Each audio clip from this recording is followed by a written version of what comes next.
Unë mendoj që të dy projektet janë shumë të rëndësishëm për zhvillimin e turizmit në përputhje me standardet e njohura dhe nevojën për turizëm të nivelit lartë dhe shumë të lartë. Për fat keq deri më sot, megjithse kemi zhvilluar një pjesë të mirë të Bregdetit të Shqipërisë, nuk kemi ndërtuar atë turizëm që do duhet zhvillohej. Kryesisht është ndërtuar për të shitur apartamente dhe vila. Për fat keq në zonën e jugut të Shqipërisë, e cila është më e mira, më e bukura, më tërheqësja, forma dominuese është ndërtimi i vilave për shitje tek privati. Dhe pjesa më e madhe e tyre nuk është se shfrytëzohen për turizëm, janë për nevoja individuale të atyre që i blenë. Pa folur pastaj për zhvillimin e zonës së Durrës Golemit, e cila është nga pikpamja turistike, mjedisore, është një katastrofë, jashtë standardeve, e mbi populluar, me ndërtime vend e pa vend. Kështu që e shikoj shumë pozitivisht që për herë të parë në Shqipëri vjen një firmë me reputacion ndërkombëtar në menaxhimin e rezorteve të nivelit lartë dhe shumë të lartë, apo të rezorteve që ndërtohen në zona të mbrojtura, sensitive nga pikpamja e mjedisit. Duke qenë se kam pasur një eksperiencë jo të vogël në fushën e turizmit, e di që është jashtëzakonisht e vështirë, për të mos thënë e pamundur, nga ndonjëherë që tërheqësh kompani dhe investime të tilla në turizëm. Prandaj e gjithë zhurma më duket pa kuptim. Vërtet aty mund të ketë probleme që kanë të bëjnë me pronësinë, por këto janë probleme midis individëve dhe mund të zgjidhen nëpërmjet sistemit gjyqësor ose nëpërmjet hetimit të strukturave të specializuara për të parë nëse ka tjetërsim të pronësisë. Por në asnjë rast nuk mendoj që duhet të bllokuar investimi dhe të përzihet nën gjoja pretekstin që po dëmtohet mjedisi.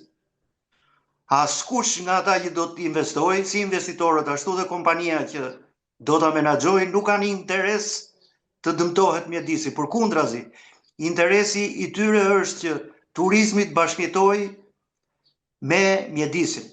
Dhe për këtë janë edhe të specializuar. Kështu që për sa më takon mua, uroj që kjo protestë të vijë në vete dhe ta mbyll të histori sa më parë. Pastaj agjendat të tjera që mund të fshihen pasaj është tjetër çështje.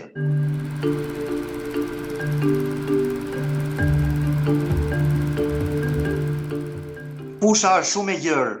Mund të thuash po kanë përgjegjësi sepse nuk janë treguar transparent, ose kanë përgjegjësi sepse kanë lejuar çështjet e pronësisë të mbivendosen dhe të krijojnë telashe, sikurse mund të thuash që s'kan asnjë lloj përgjegjësie në këtë fazë. Unë mund t'ju them gjithmonë nga eksperienca që leja e zhvillimit është leje për të hartuar pikërisht ato që kërkohen tani. Pas leje e zhvillimit hartohet projekti, hartohet studimi i fizibilitetit, hartohet studimi mjedisor, hartohet studimi gjeologjik, se çfarë përbërje ka zona dhe sa do i rezistojë ndërtimeve. Dhe sigurisht edhe projekti i plot. Këto projekte kërkojnë shumë para. Me 10 milion euro kur flitet për një resort të nivelit shumë të lartë turistik.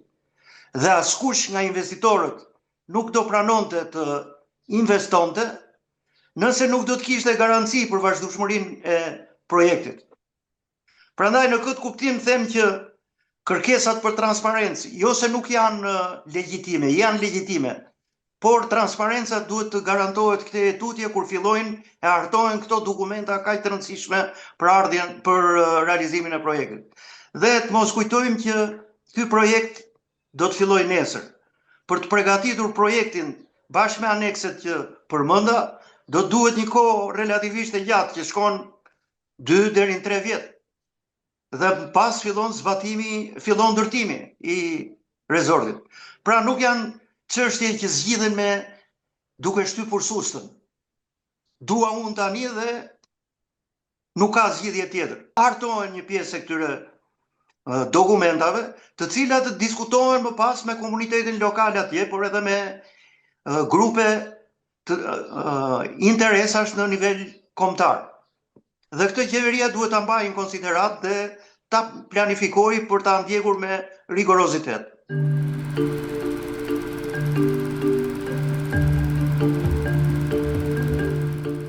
Shumica e njerëzën protest janë një konglomerat të rrymash. Aty gjen fundamental, sipas mendimit tim, aty gjen anarkist, aty gjen marksist-leninist, aty gjen nga vetvendosja, drejtues OJQ-sh të cilët kanë agjendat e tyre që nuk duhet hyjnë si parti politike, të paktën 3 parti politike i kam parë që janë aty prezent, por të kthyer tek pyetja juaj, ka me 10 arsye për ta rrëzuar këtë qeveri. Dhe do duhet të ishte rrëzuar, po për fat keq nuk ka opozit në këtë vend. Dhe opozita bashkëpunon me majorancën për të zgjatur jetën asaj dhe opozita të ketë ato privilegje të cilat i dim se cilat janë. Kështu që kalimi nga një protest në një çështje mjedisore lokale në një protest me karakter të theksuar politik nuk më duket bindës. Megjithatë, po i mirë kuptoj ata njerëz atje. E theksoj edhe një herë, ka me 10 arsye për të ngritur kundër Edi Ramës. Por ama, nëse është një protestë politike, ne duhet dim se cilët janë këta njerëz. Cilët udhëheqin protestën. Çfarë programi kanë? Çfarë mbështetje kanë? Janë vërtet vetëm iniciativë apo shpërthim i brendshëm, apo kanë edhe mbështetje nga njerëz që përfaqësojnë agjenda të tjera. Kështu që nëse protesta është politike, ata duhet i dalin për zot. Dhe të mos harrojmë fund fare, edhe sikur kjo të gjenerojë një parti të re politike, politika realizohet nëpërmjet zgjedhjeve. Në fund fare, pushteti do merret me zgjedhje. Do duhet çohet vendi në zgjedhje të parakoshme ose në zgjedhje normale dhe në pas të shikojmë kush do fitojë, kush do mbështetet nga qytetarët.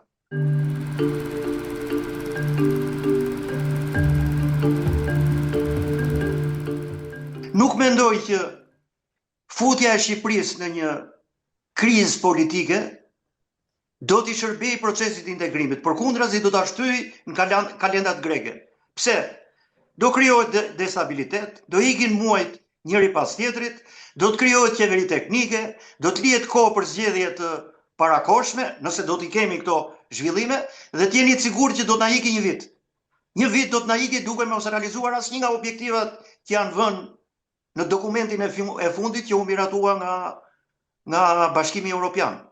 Kështu që shikojmë një precedent shumë të rrezikshëm për sa i takon objektivit për të bërë antar të Bashkimit Evropian brenda 2030-s. Dhe tjetra që duhet theksoj. Mos kujtojmë ne se i kemi plotësuar kriteret në mënyrë strikte. Ne këtu jetojmë dhe dim shumë mirë se çfarë kemi plotësuar dhe çfarë s'kemi plotësuar. Po ka një shans të madh për Shqipërinë që është situata gjeopolitike. Unë i kam bërë thirrje kolegëve të mi nisur nga argumentat që parashtrova deri tani.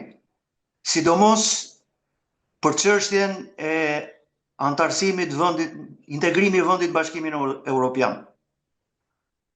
Nga ana tjetër, sikurse e keni vënë re ju, opozita ka qenë e dyzuar. Opozita, kryetari i saj, ka kundërshtuar protestën. Ka thënë mbështesim fuqimisht zhvillimin e investimit në Zvërnec. Mbështesim fuqimisht investimet e huaja. Dhe është mirë që opozita ti qëndroi kësaj linje, por për fat keq kanë vënë re kolegë deputet që marrin pjesë në protest, postojnë në përkraje të protestës dhe shohin një lëvizje të boshtit nga pika ku mbështesin protestën, po shoh sot që për shkak të dimensioneve të protestës, po shoh që PD-ja po ja vitet protestës me frikën se do të penalizohet ose do të humbi nga torta që do ndahet kur protestat ketë sukses. Po e them kështu. Dhe ky nuk më duket një qëndrim serioz politik, por më duket një qëndrim i cili diktohet nga rrjedhat e ditës. Kur shohin që mund të kenë diçka për të marrë, i drejtohen protestës dhe hiqen si përkrahas të saj. Gjë që në fillim nuk e bën. Prandaj mendoj që sipas pikpamjes time, unë nuk kam ngul që kjo është e vetmja rrugë apo rruga e drejtë. Por mendoj që opozita duhet i qëndrojë asaj që ka deklaruar deri që në fillim. Dhe nëse është vërtet protestë politike, organizatorët e protestës tash të çfaqen. Por mos kujtoni se ata do të ndajnë tortën e suksesit me Partinë Demokratike. Partia Demokratike dihet se sa është në gjendje të mobilizojë njerëzit, t'i ndërgjegjësojë dhe t'i nxjerrë në rrugë. I kemi parë me 10 protesta që ka organizuar. Partia Demokratike është mirë të përqendrohet në reformimin e vërtet brendshëm dhe jo të bëjë sikur reformohet dhe të paraqitet si një alternativë re tek qytetarët.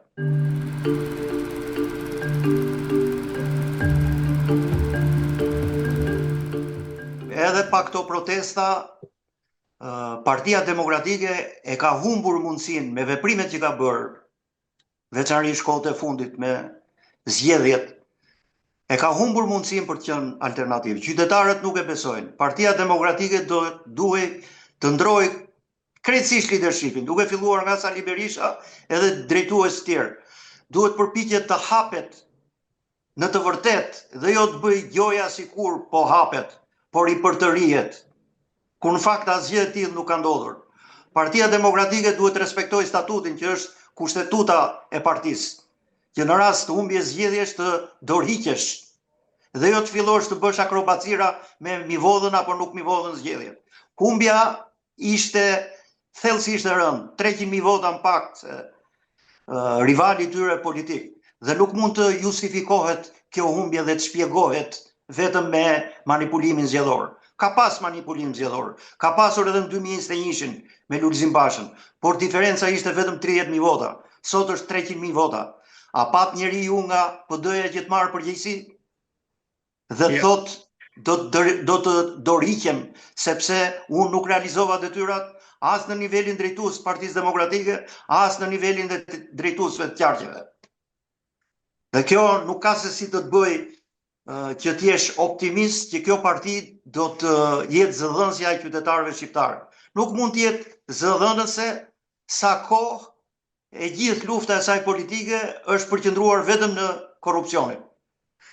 Për ditë flet për korrupsionin aq sa e ka çlefsuar si tezë dhe njerëzit më nuk tërhiqen dhe nuk reagojnë nga ato që thuhen apo ekspozohen.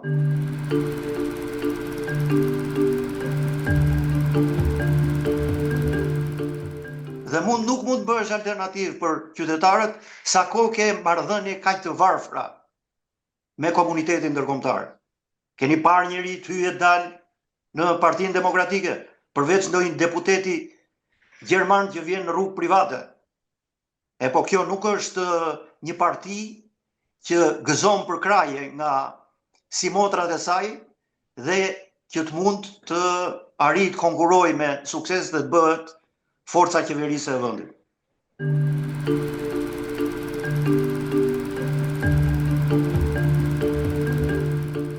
Të ardhur pranë qytetarëve do duhet flitet për problemet që shqetësojnë qytetarët.